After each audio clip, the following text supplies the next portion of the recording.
Welcome back to the Noble Forms video tutorial series. Hi, I'm Richard Noble, the founder of Noble Forms. And in this video, I'm going to show you how to prepare the pour-over wills that go along with the joint trust. So we're back in the John and Jane Jones file, and we're in the estate planning app. And now you click Review or Update to start working on the will. When you go down to Documents, you see that there's none selected, so we're going to select Will. Now, hopefully, we never have to use either of the wills. And why is it called a pour-over will? Well, just imagine that the assets owned by the trust are in one bucket.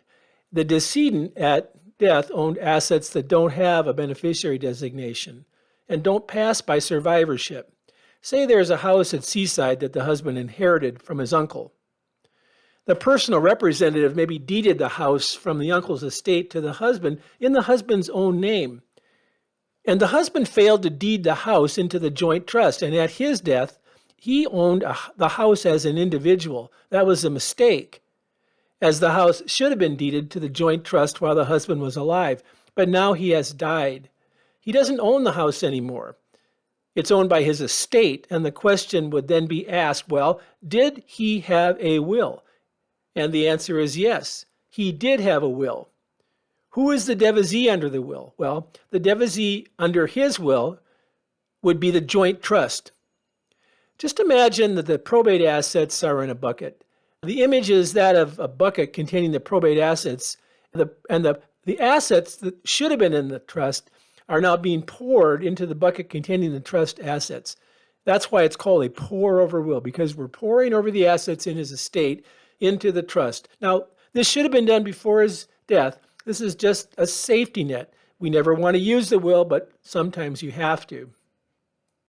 Okay, let's start working on the interview. We've already selected will, and the question is, who are the documents being drafted for? It's John and Jane.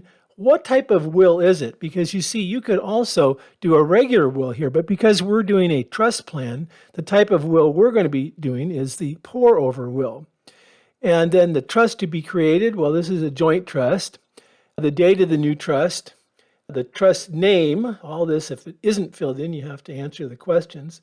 And then all of this, the client information, children, other important people, it's all, we've already gone through this. Disinherited people, there's none. But we've talked about this probably on the will, the personal representative information is probably coming in from the client interview because we've already answered these questions. But if you hadn't answered the questions, you'd go ahead and start, putting in the names of people who are going to be the personal representative. And again, this maybe bears repeating. You could have different people. If you say, it says use the same personal representatives for both John and Jane. Yes. If you say no, then you can do different ones on the right-hand side here for Jane.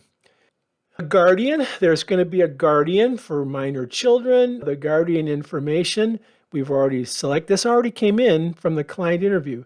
Robert S. Jones, Sandra L. Martin, in that order. Survivorship's already been talked about. Well, I guess maybe this is, so we're going to maybe do the same thing. Jane. Now, the last topic is execution. And when I click the arrow, I can see that most of this has already been filled in because we did it for the trust. One thing is new, though, city. And that is the city where the will is being executed. So you would go ahead and type in whatever city the attorney's office is in. Let's just say West Lynn for now. And all the questions have been answered now. So at this point, you would do create docs. And we're going to create two docs because there are, two people here. It's a joint trust. Each of them is going to get a will. Let's see what happens. So yes, two documents are created in an estate plan, John's will and Jane's will. So at this point, you are going to want to save these documents. By clicking on them, it lets you navigate to where you would want to keep the documents in Word format. So and maybe, in this case, I've already saved it once, so I'm just going to overwrite the other one. Same with Jane. I'm going to save it. And then you could go to where your Windows File Explorer is and open it from the File Manager. but most of the browsers have a way you can see what you've just downloaded by clicking somewhere. In here, so if we want to see John's will, you can just click on it and it will open. And so here, now it's open on the screen, and it did open the navigation pane. You have to, have to enable editing. Most of the computers are set up the way to prevent, file people, using macros and stuff to get into your file system. So you have to enable the editing. And then you'd want to search here. Remember, we're trying to see if there's any questions that weren't answered. If a question isn't answered, you would get like it would show you right here that there were, and you could just navigate through the document looking at all the places where you had failed to answer a question. Well, here we're getting good news. It says no matches. That means there is nothing that wasn't answered here. Well, let's just take a minute and review the will. This is the document that's produced. You're going to, if everything's right, what you're going to want to do, of course, is to print both of these wills, and then you insert them into the 3-ring binder behind tab 3 of the binder. We've already we've done the explanatory material. We've put the trust in the binder. Now we're going to put the wills in the binder. Let's take a minute and just take a look at it and see how a pour-over will works. It's just like a regular will. It talks about the person making the will. There's a discussion about a nomination of personal representatives. And here John is nominating his wife, Jane, and the alternates are Robert and Sandra. There are minor children here, so he is nominating guardians to serve if both he and his wife have died.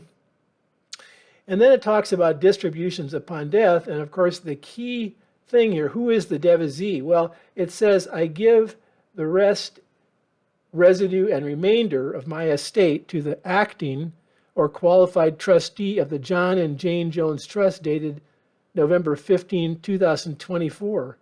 Well, that's what makes it a pour-over will. And other than that, it's just like any other will, where you has to be sort of a more formal signing, say, than the trust. There have to be witnesses, affidavits prepared, etc. Well, that's the pour-over will explanation. And if you have any questions about this, be sure and let me know. I'd be glad to talk to you either by email or on the phone to answer any questions you might have about the pour-over will.